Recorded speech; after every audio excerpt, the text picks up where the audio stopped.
Okay, so now that we have officially declared war, we obviously have to begin this long process of mobilization. Now, we already talked about trying to sort of mobilize a little bit when we began our peacetime draft and things like that, but that's not, enough mobilization.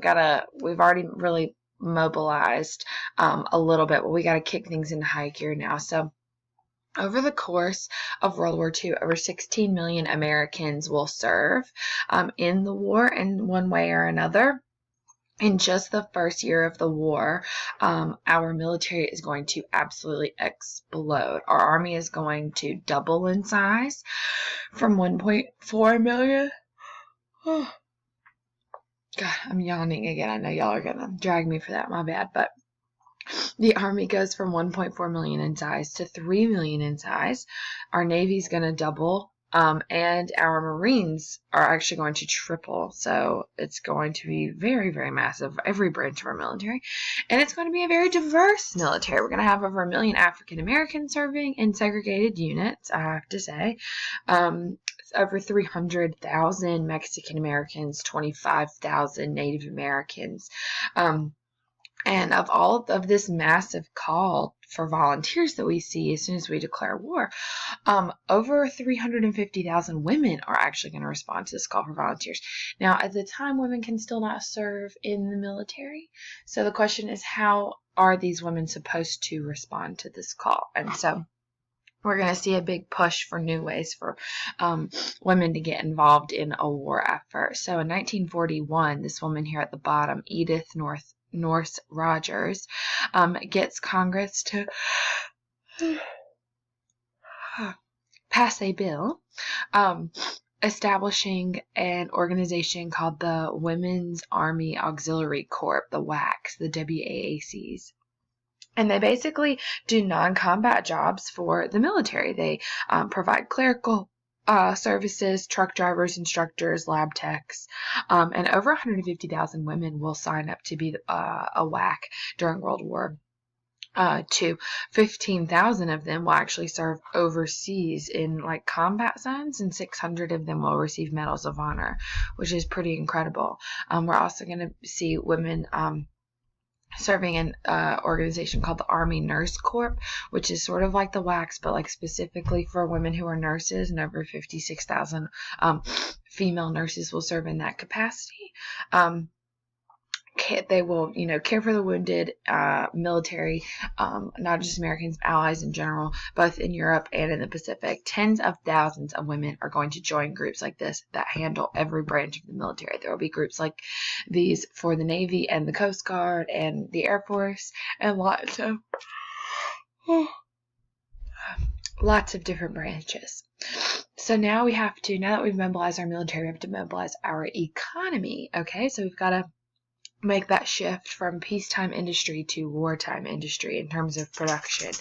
So in January of 1942, we will see the War Production Board, the WPB, formed, and they're basically going to oversee that change from peacetime to wartime production levels.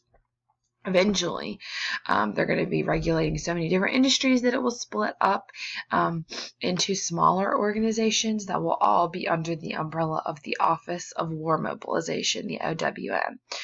But basically, our production is going to skyrocket, and an absolutely incredible thing is going to happen, something we call the production miracle.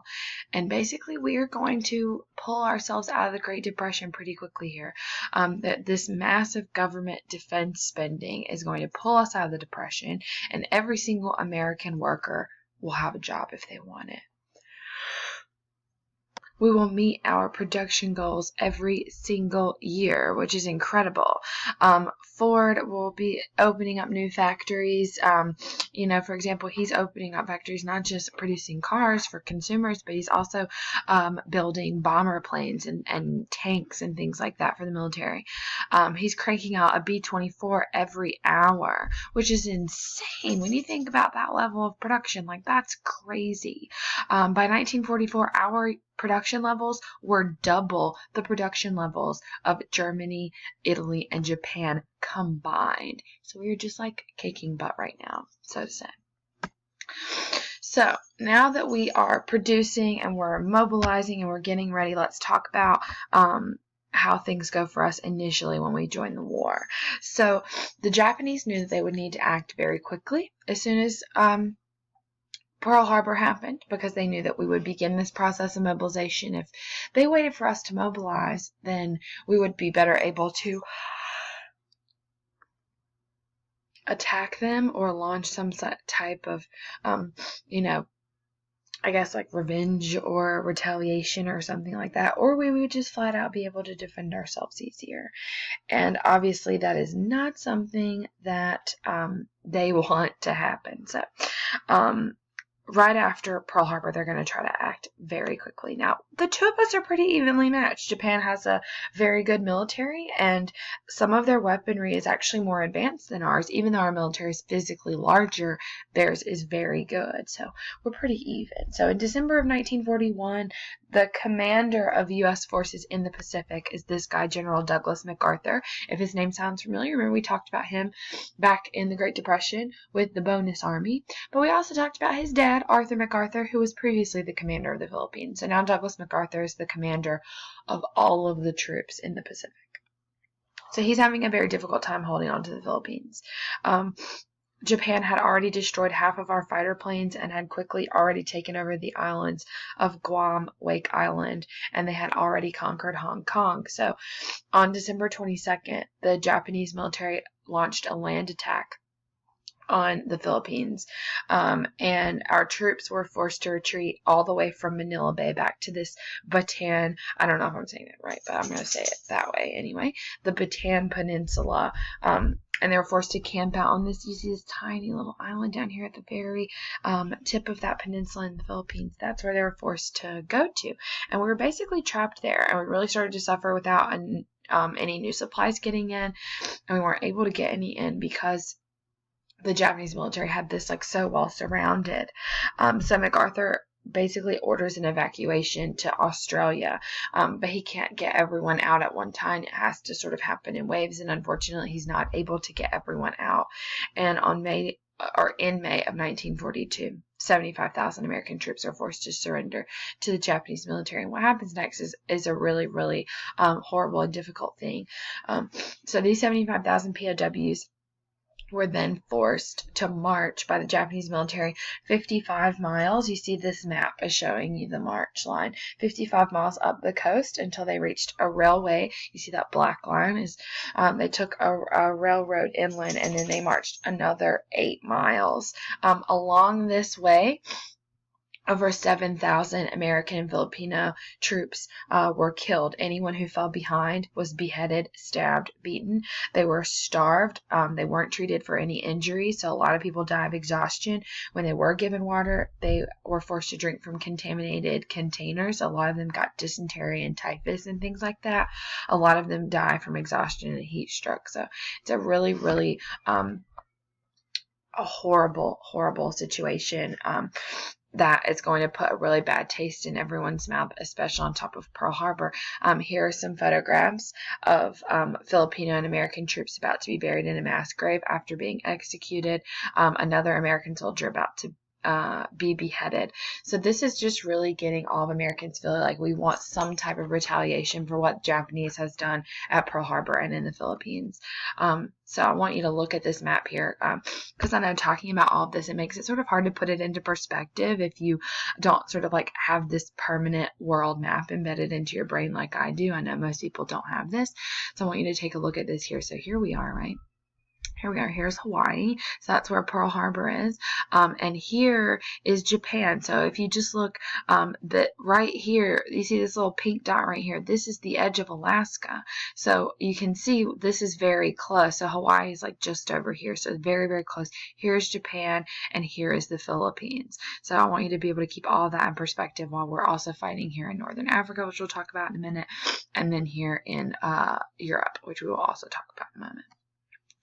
So wanting all of that retaliation, what we're going to do is FDR is going to plan basically an air raid. So Japan was taking control of the Indian Ocean. They had taken control of Australia, New Zealand, the Central Pacific. So we're going to plan this bombing raid, a nighttime bombing raid off of an aircraft carrier called the USS Hornet, and it's going to be led by this man right here, Colonel James Doolittle. And the plan was to get off the coast of Japan and then to launch all this aircraft off of the USS Hornet and to bomb Japan. Unfortunately, when our guys get about 800 miles off the coast of Japan, they were detected. So Doolittle has two choices. He can stick with the plan and allow the Japanese to prepare for the raid, or he can just go now. And he decides, let's just go now. So our bombers flew over Tokyo and dropped a lot of bombs just after noon, so a lunchtime bombing. Our bombers killed 50 people and destroyed about 100 buildings. We were strategically bombing certain places. We weren't targeting civilians. We were targeting military locations and things that would have been helpful for the war effort, which is why we destroyed more buildings and killed people, because that was our goal. Unfortunately, the Japanese military was able to mobilize and launch counterattacks, so our bombers had to fly to China, where they crash landed, and some of them were taken as POWs. So this isn't nearly going to be on the level of Pearl Harbor or really even on the Philippines, but it's still going to boost American morale a little bit. It's going to help us feel like we're getting a little bit of our agency back, which is great. It's something we really need at this point.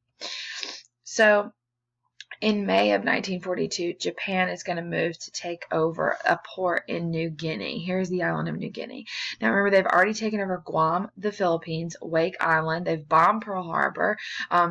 They've taken over a lot of this territory here. They've also taken over Australia and New Zealand down here. Now, if they can conquer New Guinea, then they've got a stronghold in the Pacific here.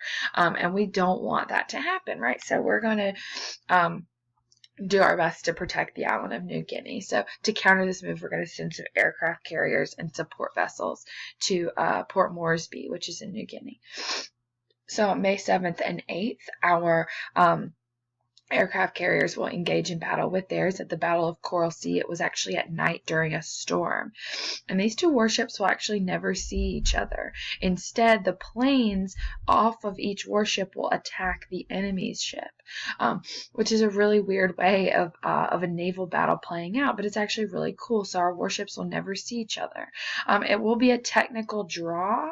So technically, no one wins this battle, but it is a strategic U.S. win in terms of we are able to protect the island of New Guinea, which was our whole mission.